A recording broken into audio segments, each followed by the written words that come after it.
ચલો કેટલું ભારે અને કેટલું હલકું એમાં જુઓ તો કેટલું ભારે અને કેટલું હલકું એમાં કોણ ભારે છે કેટલું ભારે છે અને હલકું તો કેટલું હલકું છે શોધવાનું છે તો એના માટે શું કરશો ચલો તમને બે બોટલ આપેલી છે સોરી બે પાત્ર આપેલા છે બરાબર ચલો હવે હું એમ કહું કે આનું વજન કેટલું છે 500 ગ્રામ બરાબર અને આનું વજન છે 300 ગ્રામ ચલો તો હવે મારે શોધવું હોય કે આ બંનેમાંથી ભારે કયું હશે તો ખબર પડી જાય 500 ગ્રામ વાળું ભારે બરાબર ચલો એટલું તો ખબર પડી છતાં બંનેમાંથી હલકું કોણ તો 300 ગ્રામ વાળું પરંતુ હવે આ હલકું ખરા પણ કેટલું હલકું છે આના કરતા તો એના માટે શું કરવું પડશે જ્યારે સૌથી મોટું હોય એના કરતા નાનું આપણે શું કરી દેવાનું બાદ કરી દેવાનું એટલે કે શું કરશું આપણે 500 ઓછા એટલે શું મળશે આપણને 200 મળશે 200 શું મળે અહીંયા ગ્રામ છે તો અહીંયા 200 ગ્રામ તો એનો મતલબ કે આ 200 ગ્રામ એ આ મોટા કરતા નાનું છે અને નાના કરતા 200 ગ્રામ એ મોટું છે ખબર પડી આ 200 ગ્રામ મોટું છે ને આ 200 ગ્રામ નાનું છે એટલે કેટલું હલકું અને કેટલું ભારે બરાબર ચલો આટલામાં તમને ખબર પડે હવે જ્યારે તમે કોઈ દાખલો કદાચ એના કરતા તમને થોડો ભારે આપેલો હોય જેમ કે ચલો અહીંયા ડોલ છે બરાબર સોરી તપેલી જોઈએ આ તપેલી છે બરાબર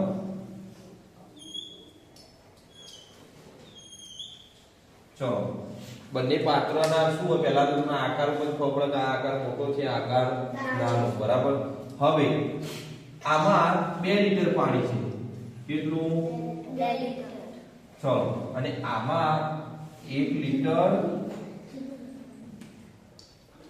અને 200 ml પાણી છે બરાબર તો આમાં 2 લીટર પાણી છે આમાં 1 લીટર અને 200 ml પાણી છે તો હવે તમે શું કરશો કે પહેલા સૌથી વધારે પાણી કેમાં તો 2 લીટરમાં સૌથી ઓછું કેમાં તો આમાં એ તો ખબર પડી પરંતુ હવે આમાં ઓછું પાણી છે તો 2 લીટર એટલે મોટા કરતા કેટલું પાણી આમાં ઓછું છે તો એના માટે શું કરવું પડશે બાદબાકી કરવી પડશે પરંતુ અહીંયા તો 2 લીટર છે અહીંયા 1 લીટર ને 200 ml છે તો તમે શું કરશો પહેલા લીટર નું ml માં ફેરવશો બરાબર લીટર નું શું ફેરવશો ml માં ચલો 2 લીટર એટલે કેટલા થાય 2 લીટર એટલે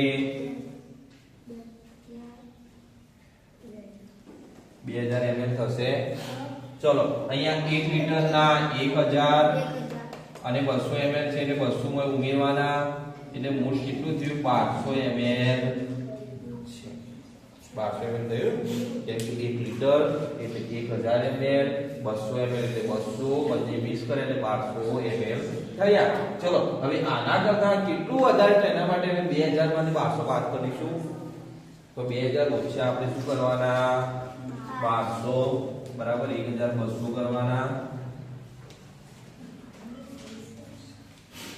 ચલો 0 0 1 10 8 કેટલા બચ્યા 800 પણ કેવા ml એટલે કે મિલી લીટર બરાબર એનો મતલબ આના કરતા આ 800 મિલીલીટર કેટલું છે પાણી ઓછું છે ત્યારે આના કરતા આમાં 800 મિલીલીટર પાણી વધુ છે ખબર પડી જ્યારે આ રીતે આપેલું હોય લીટર અને અહીંયા ml તો તમારે એની પહેલા સમો ફેરવવું પડે જે નાનો એકમ હોય એમાં એને ટ્રાન્સફર કરવું પડે બરાબર ચલો હવે આમાં આપણે કહીએ બીજો એક દાખલો જોઈએ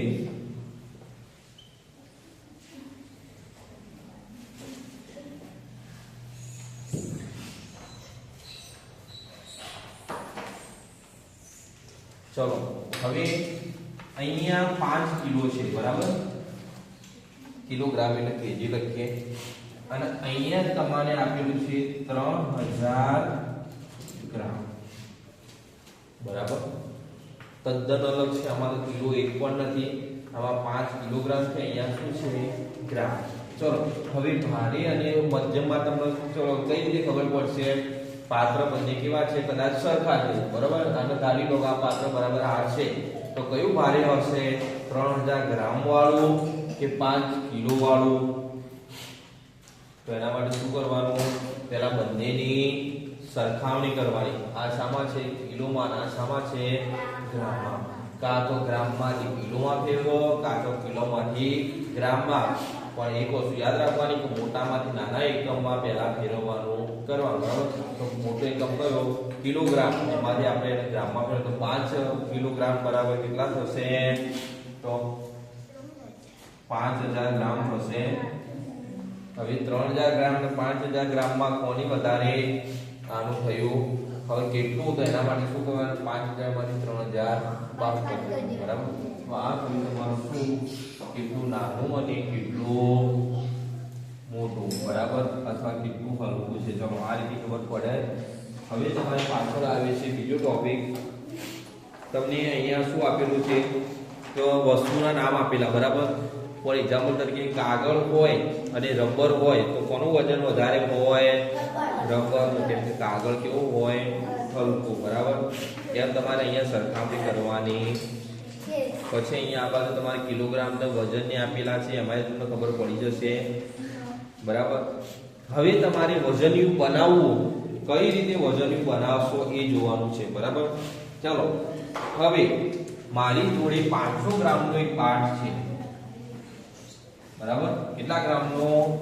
500 ગ્રામ. પરંતુ મારે 1 કિલો ઘઉં લેવા છે, તો હું શું કરીશ? ચલો ફોર એક્ઝામ્પલ તરીકે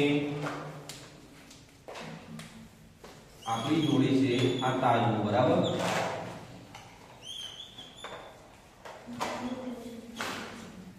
ચલો અહીંયા મારે ઘઉં લેવા છે, પણ મારી જોડે પાઠ કેટલાનો છે? 500 ગ્રામ. તો હું શું કરીશ?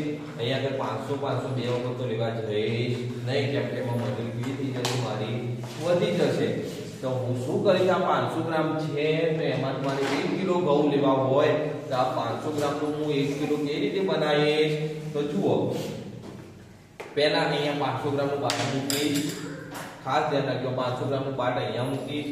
અહીંયા 500 ગ્રામ શું લઈ લઈશ? રેતી અથવા કોઈ પણ આપણે કહીએ કે પથ્થર નાનું ગજી, એનું 500 ગ્રામ વજન હોય. અહીંયા 500 ગ્રામ બાટ મૂક્યો, અહીંયા 500 ગ્રામ રેતી અથવા એનું વજન લીધું. હવે શું કરીશ?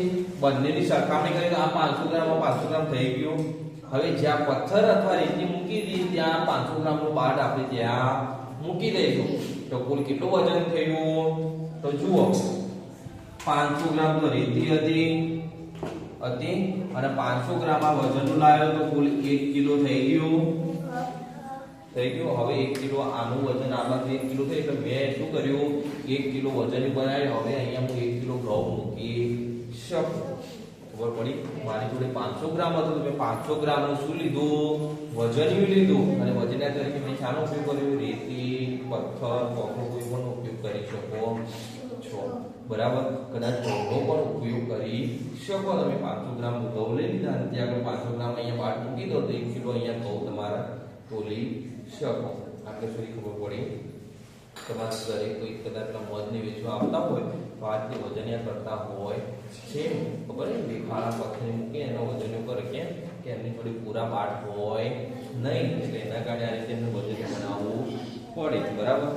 ચલો હવે વજનની બનાવ્યું પછી તમારે શું છે?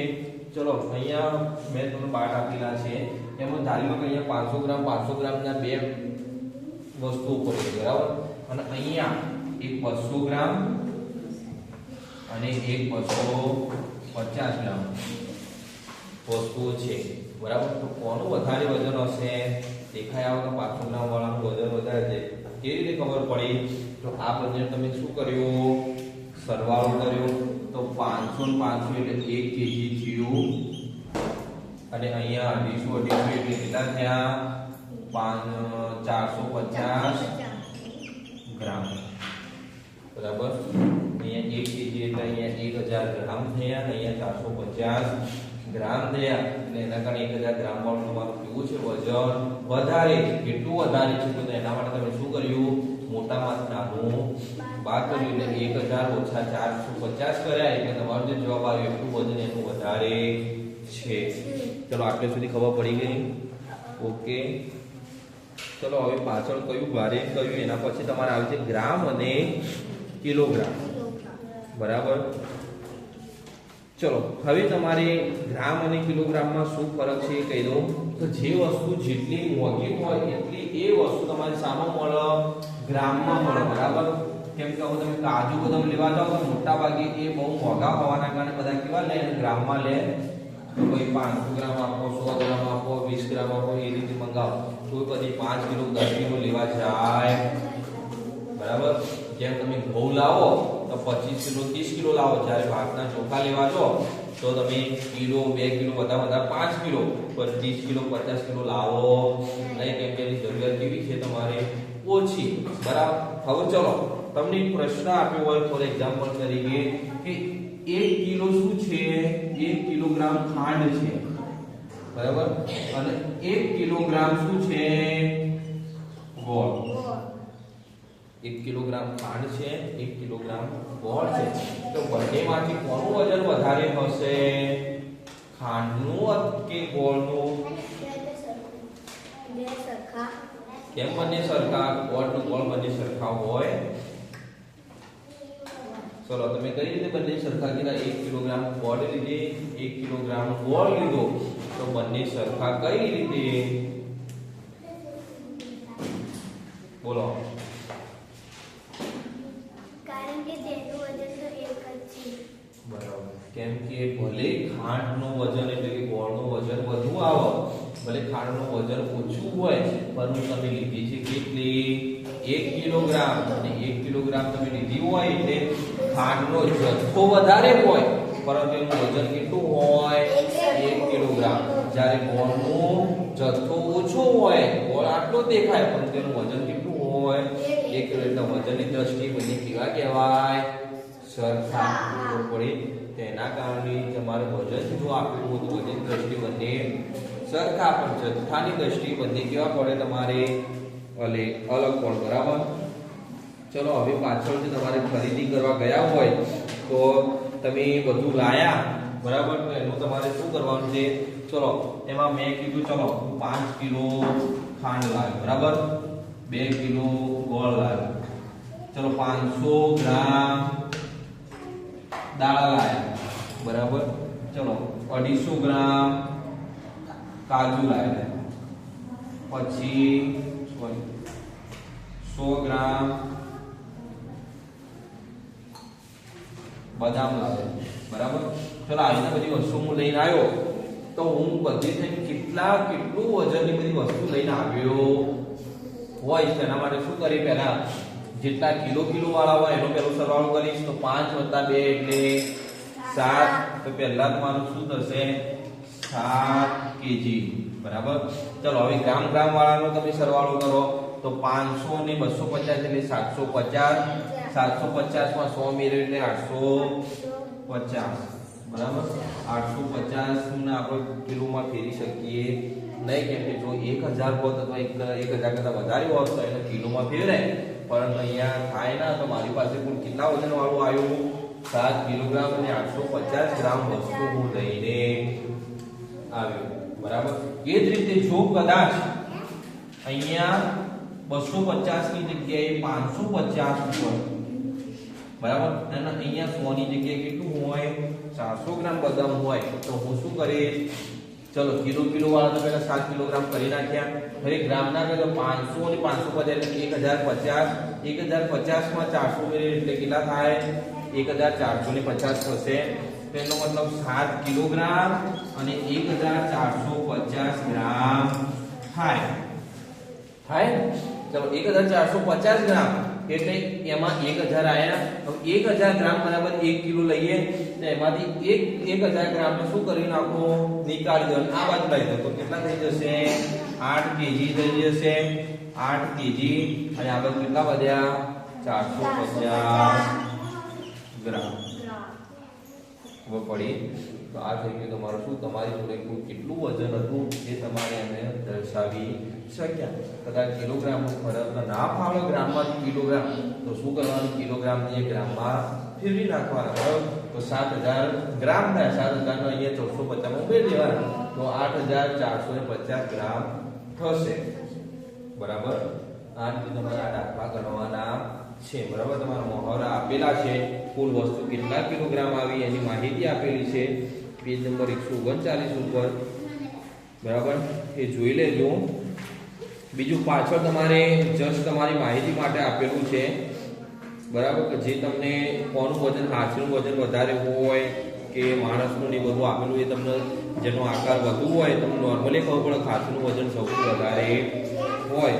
બરાબર. હવે અહીંયા પથ્થરની દિશા તમને આપેલી. પથ્થર 5 કિલોગ્રામ, 6 કિલોગ્રામ ને 2 કિલોગ્રામ વાળા પથ્થર તૂટેલો છે. બરાબર. તો એના કારણે શું થાય? કુલ પથ્થરનું વજન કેટલું કહેવાય? તો 5 + 6 + 2 એટલે 5 ને 6 11 ને 2 13 કિલોગ્રામ એનું વજન કહેવાય. બરાબર. તો એ રીતે તમે એને દર્શાવી શકો. ચલો પાછળ છે હવે તમારે હવે લાકડા આવે. બરાબર. તમારે અહીંયા શું કરવાનું છે? 3 કિલોગ્રામ બળતણના લાકડા મૂકવાના, 4 કિલોગ્રામ બળતણના લાકડા મૂકવાના. લાકડા મૂકી તમારે એનું વજન દર્શાવવાનું છે. ચલો એ તમારે આપણે રાખીએ કાલે. બરાબર. આટલે સુધી ખબર પડી? Okay, complete.